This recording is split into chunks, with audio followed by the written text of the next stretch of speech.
Okay, today's lesson is 5.3, Properties of Operations. So if you can please turn to page 368. Page 368.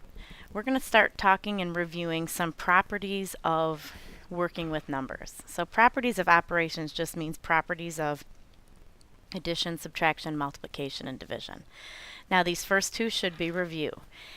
So the commutative property states that the order, so please circle order, in which two numbers are added or multiplied does not change the output.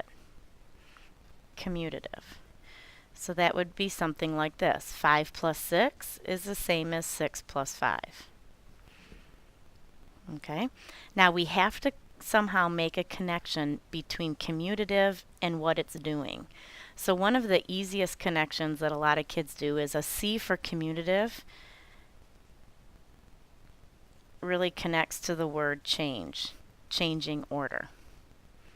So commutative means if you can change the order. So 2 times 12 is the same as 12 times 2. Now, commutative property only works for addition and multiplication. It does not work for subtraction and division. The next property is the associative property. The associative property states that the way in which numbers are grouped. So the key word for associative is group.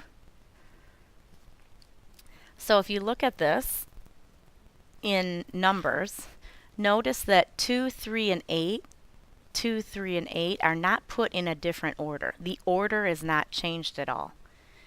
What has changed are how we group them, and in math we group them with parentheses. Okay, so the connection with associative property is we're going to use the word associate. And if you think about people you associate with your friends. Your friends are often considered your group.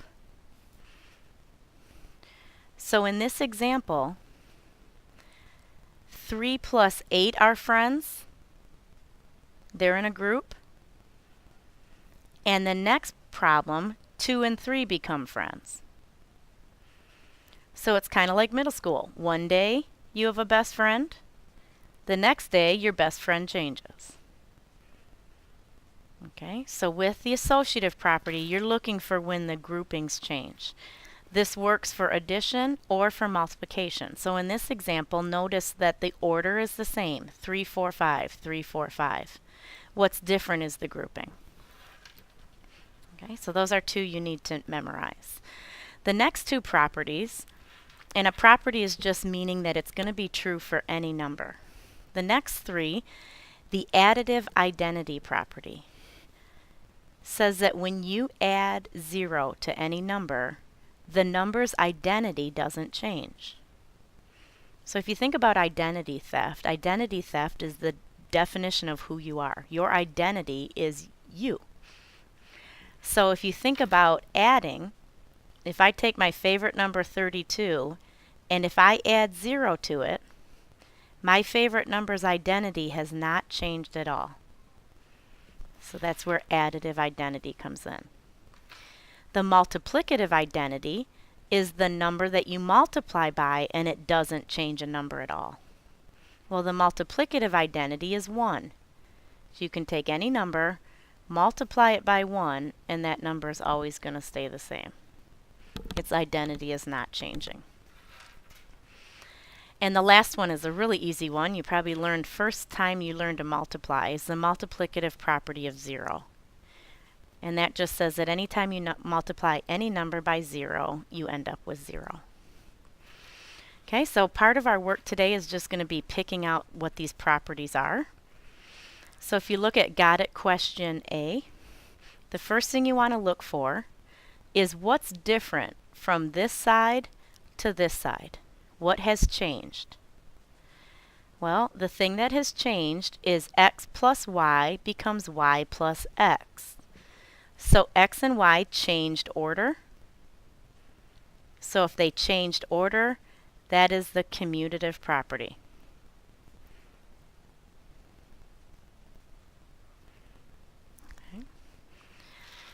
So for part B, you want to look at the left side to the right side and notice that nothing changed. 3x stayed exactly the same. So its identity stayed the same, and we are adding.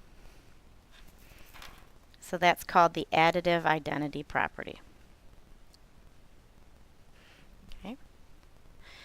Top of the next page is when you're dealing with properties, the way to prove a property false is to show a counterexample. And you only need one counterexample to prove something false. So if I make a statement that says all girls love dogs, to disprove that statement, all I would have to do is show one girl that doesn't like a dog, and that would disprove it. That would be my counterexample. So for example 2, state whether this is true or false. So is division of whole numbers commutative? So that means if I divide two numbers, does it matter if I change the order? In other words, is 12 divided by 3 the same as 3 divided by 12? Well, hopefully you can realize that 12 divided by 3 is 4, and 3 divided by 12 is 1/4. So does the order matter? Yes, it matters. So this is not commutative, and we have shown one counterexample. So in your book, it shows the counterexample of 15 divided by 3 and 3 divided by 15. So for this got it question, is the difference means subtracts. Is the difference of two numbers, is the difference of two whole numbers always less than both of those two numbers? Is the difference always less? So I'm going to try this. Difference means subtract. I'm going to pick two numbers and subtract them. The difference is 4. Is this difference less than both of these two numbers? Well, that's true. Let's try another one. 11 minus 6 is 5. Is my difference less than both these two?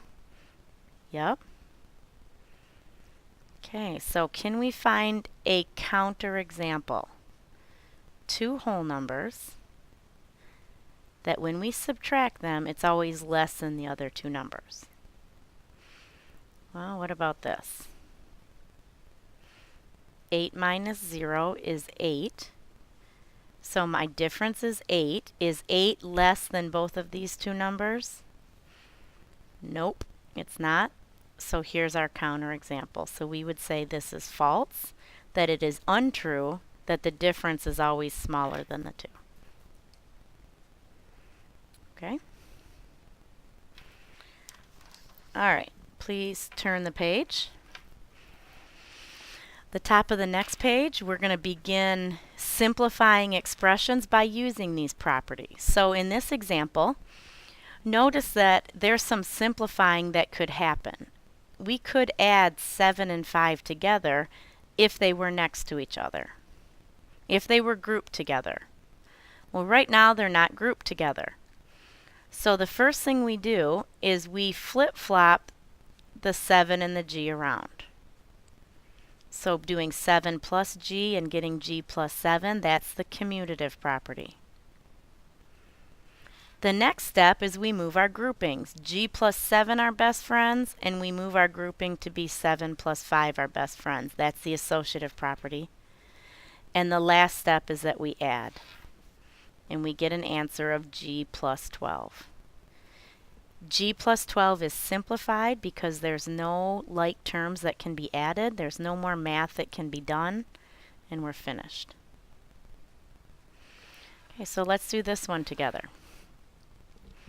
Notice that we could multiply 4 times 2 together if they were near each other. So the first thing we're going to do is this. We're going to flip-flop the order. That's the commutative property. The next step is we're going to group 4 and 2 together. That's the associative property. So we're going to get 8 times 3c. And then the next step is we technically can group 8 and 3 together to get 24c. Okay. All right, please finish this up by figuring out which of these properties are true and look back at the previous page. I want you to try to find a counterexample for this property. So give me an example that shows that subtraction is not commutative. Or I'm sorry, subtraction is not associative. And the last one is number 4. I want you to try to simplify this, justifying each step. All right, thank you and have a good rest of the weekend.